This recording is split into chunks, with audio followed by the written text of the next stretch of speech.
Nah, ini biasanya sangat bagus sekali kedua ini apabila kita setelah beli pohon.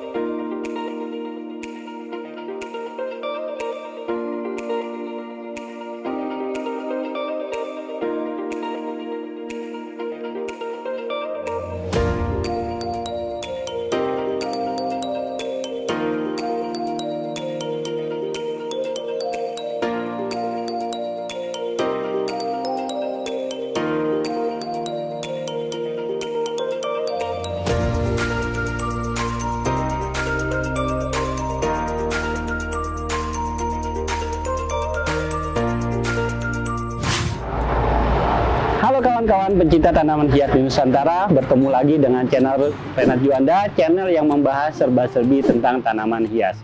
Well, dalam konten kali ini kita masih di tempat teman saya yang jual pot yang pernah dikupas di konten sebelumnya. Di konten kali ini kita akan membahas tentang pupuk untuk tanaman hias atau obat untuk penyakit-penyakit dari tanaman kita, ya. Di sini saya sudah ada beberapa contoh yang biasanya umum dipakai oleh para petani, para penghobi atau kolektor sekalipun, ya. Yang umum biasanya dipakai oleh para petani, penghobi atau kolektor. Saya akan menjelaskan satu persatu kemungkinan dari obat yang tentang pupuk, ya. Oke. Ini sebetulnya sama kawan-kawan, cuman kalau ini yang versi bermereknya, kalau ini versi yang curahnya. Ini adalah pupuk NPK, ya, pupuk NPK, natrium, fosfor, dan kalsium. Ini bagus sekali untuk pertumbuhan tanaman hias. Tapi kawan-kawan harus diingat, untuk yang berbentuk mutiara biru ini memberikannya itu instan ke tanaman hias. Dalam artian kata, pupuk ini hanya diberikan setiap 2 minggu sekali. Jadi dia sangat cepat sekali diserap dan larut ke media tanam kita. Nah, biasanya banyak sekali petani-petani memakai pupuk ini karena satu, dari harga juga lebih murah ya bahasanya, tapi lebih ekonomis ya. Dan kedua juga dia memberikan impact atau dampak ke tanaman hiasnya itu sangat cepat sekali. Oleh karena itu ini sangat cepat larut dan diserap oleh tanaman hias. Nah, kalau di komen saya pernah ada yang tanya, "Bang, itu tanaman abang pakai pupuknya pupuk apa sih?" Nah, saya pakai pupuk yang ini, ya. Ini Osmocote, ya. Atau orang-orang lebih mengenalnya dengan Dekastar, ya. Kalau kemarin saya bilang sama dia, "Oh, saya pakai Osmocote." Osmocote apa ya Bang ya? Osmocote itu adalah Dekastar. Kalau dulu orang-orang bilangnya Dekastar, ya. Nah, ini dia punya perbandingannya 13. Kalau yang tadi ini dia punya perbandingannya 16, ya. Jadi N-nya 16, P-nya 16, K-nya 16. Nah, kalau ini 13. Nah, ini adalah pupuk slow release. Jadi buat kawan-kawan yang nggak punya waktu untuk tiap 2 minggu sekali kasih pupuk ke tanaman, atau untuk yang pengen perkembangan tanamannya lebih stabil, biasanya kalau untuk para kolektor, terutama untuk yang kontes-kontes, biasanya mereka pakai ini Dekastar karena dia lebih stabil kasihnya, ya. Lebih stabil dan dia punya waktu itu lebih lama, lebih slow release, sekitar 3-6 bulan. Jadi nanti yang tadinya berbentuknya kuning nanti akan berbentuk bening. Kalau diperhatikan di konten-konten saya sebelumnya itu ada yang kuning-kuning bulat-bulat di atas media. Nah, ini dia. Nah, nanti kalau misalnya dia sudah habis, dia akan bening dan akan hancur, kawan-kawan, ya. Ini saya biasa juga pakai ini. Kalau bagi saya ini obat sakti, ya, karena saya punya pengalaman dengan obat ini. Saya punya pohon sangat saya sayang, mau mati, stres, ya mau matilah intinya, sudah nggak akan tertolong lagi. Saya bongkar media, saya bersihkan akarnya, terus saya pakai pure murni, tidak dicampur air lagi dengan obat ini, dengan ini namanya, kalau nggak salah, tunggu sebentar, ya. Ini namanya Novel Grow ya kawan-kawan. Ini sangat bagus sekali dan kandungan alkoholnya agak-agak tinggi dia karena kena tangan dingin ya. Jadi sebaiknya kalau pengen memang nanti mencampurnya, kalau tidak salah satu ini itu perbandingan 5 liter. Tapi saya waktu itu nekat, saya langsung buka, saya langsung kocor dan malah alhamdulillah hidup. Tapi jangan dicoba ya kawan-kawan, itu hanya tindakan yang nekat saja. Oke. Nah, berikutnya adalah ini Growmore. Growmore ini biasanya dipakai untuk memperbanyak atau menyehatkan akar. Atau biasanya juga seperti setelah men-split tanaman, itu bisa kita bikin pasta, kita oleskan. Jadi selain kita pakai yang di konten sebelumnya pakai dietin, setelahnya kita juga bisa mengoleskan atau melarutkan media ini untuk menyiram ya kawan-kawan. Ini bagus sekali nih. Oke. Nah, berikutnya adalah di sini sih namanya Atonik ya. Atonik, saya tidak mau menyebutkan merek, satu merek, karena saya juga tidak ada kepentingan dengan merek tertentu atau saya juga tidak di endorse ya, untuk dicatat. Ini sangat bagus juga untuk biasanya menjaga agar tanaman kita segar ya. Dan biasanya kalau di petani-petani itu suka dikombin dengan ini, dengan B1.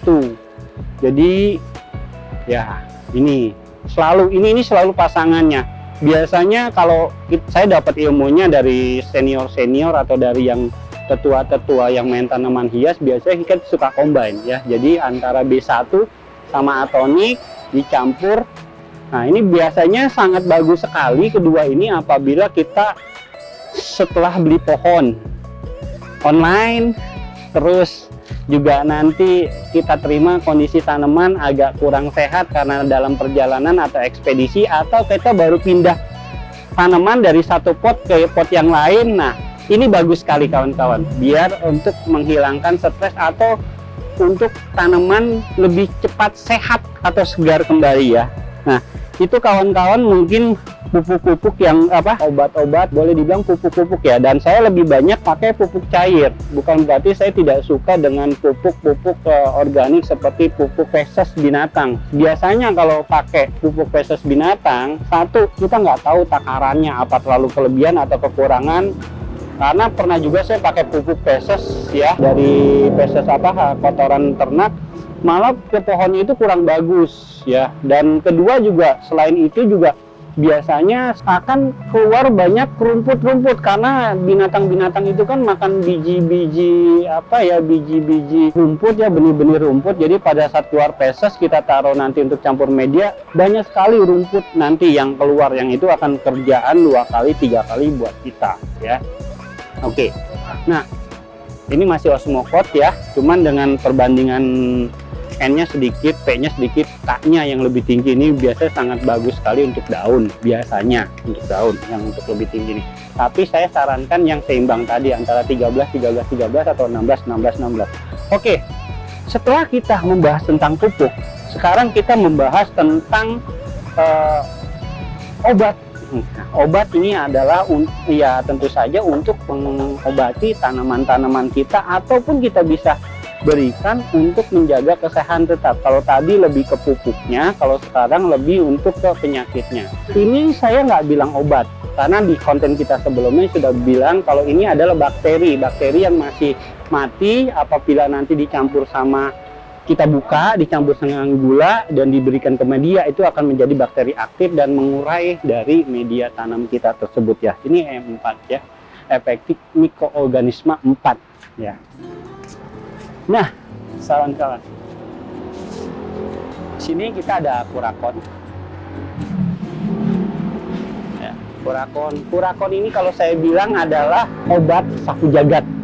Karena apa? Ini banyak sekali bisa mengobati berbagai macam kendala atau penyakit di tanaman kita, terutama kutu-kutu putih kawan. Kalau di tanaman kita tuh suka ada kutu-kutu putih yang kita semprot tidak mau hilang, atau kutu-kutu sisik-sisik yang nempel di daun itu kalau kita sikat susah. Malah saya pernah harus saya sikat atau pakai pisau saya kerok gitu ya. Nah, dengan kurakon ini insya Allah ya pasti semuanya ini akan hilang ya. Tapi harap dicatat dalam pengaplikasian Purakon ini ya harus dijauhkan dari anak-anak. Dan pada saat kita menyemprotkannya kita pastikan harus pakai masker ya, masker yang dan tidak langsung terkena karena ini sangat keras sekali dari bau dan komplikasinya ya. Jadi harap pada saat penyiraman nanti kawan-kawan pastikan pakai masker, dan apabila setelah melakukan penyiraman cuci tangan, cuci kaki karena ini sangat keras sekali, obat yang sangat keras sekali, dan harus dipastikan tanaman yang kita semprotkan itu jauh dari jangkauan anak-anak. Ini bagus sekali untuk bakteri, untuk fungisida ataupun untuk hama-hama yang ada di media tanah kita ya, seperti semut atau rayap atau apapun ya. Ini bagus intinya ya. Nah, ini Roundup. Roundup ini adalah biasa kita pakai ya untuk menghilangkan rumput, tapi untuk di tanaman hias ini kita tidak aplikasikan. Kenapa? Karena kalau kita semprot ini tidak hanya rumputnya yang lonyot ya, tanaman kitanya pun akan lonyot. Soalnya kenapa?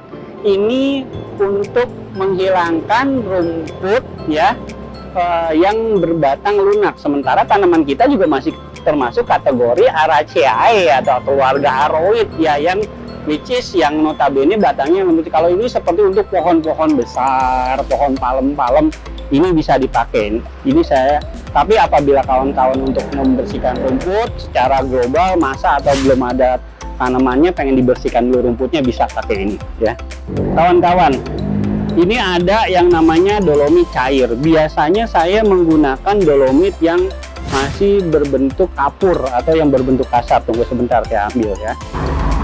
Ini biasanya saya menggunakan yang sebelah kiri ini ya. Ini dolomit. Kegunaannya apa? Kegunaannya adalah untuk menjaga pH atau keasaman dari media tanam kita. Biasanya kalau pada musim penghujan seperti ini, nah sering kena guyur hujan, tanah itu media tanam akan menjaga keasamannya akan sangat tinggi. Oleh karena itu untuk menetralkan keasamannya biasa kita para penghobi menggunakan kapur dolomit ini. Nah, ini sudah ada dolomit yang cair ya.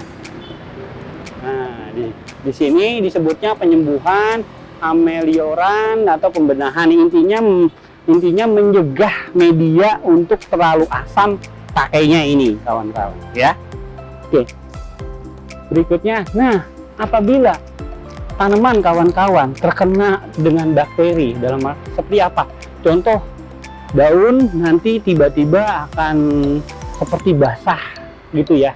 Seperti basah, kering, tapi menyebar lama-lama dari daun ke daun atau dari pohon ke pohon sebelahnya. Nah, itu biasanya disebabkan oleh bakteri ya, atau juga bisa disebabkan oleh fungisida. Nah, apabila biasanya saya selalu mengcombine antara bakterisida dengan fungisida. Nah, kawan-kawan mungkin sudah melihat ini sebelumnya di konten saya yang perbanyakan secara vegetatif ya. Setelah kita memotong tanaman, kita mengoleskan dengan DT. Nah, ini bisa dikombine sebetulnya antara bakterisida sama fungisida ya.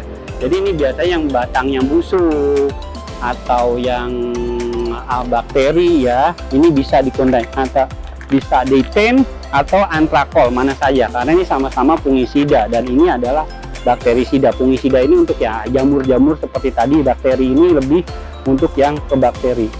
Tapi ada satu lagi biasanya di anthurium itu kita namakan penyakitnya itu spot merah ya. Spot merah itu apabila ada luka coklat atau merah itu masuk ke batang, sudah masuk ke batang. Kalau untuk itu pencegahannya kawan-kawan tiada lain harus dipotong sampai bersih, potong sampai bersih, sampai tidak ada titik merah lagi, baru itu aja tuh yang susah. Sampai sekarang pun saya tidak ada obatnya, dan pemain anthurium manapun menyerah. Biasanya kok indikasinya daunnya rontok, tiba-tiba 2 daun, 3 daun, itu biasa spot merah.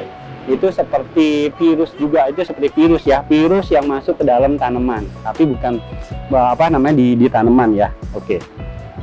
Nah, mungkin kawan-kawan itu saja yang saya mau informasikan atau memberikan penjelasan dalam konten kali ini, pupuk dan obat untuk tanaman hias anthurium.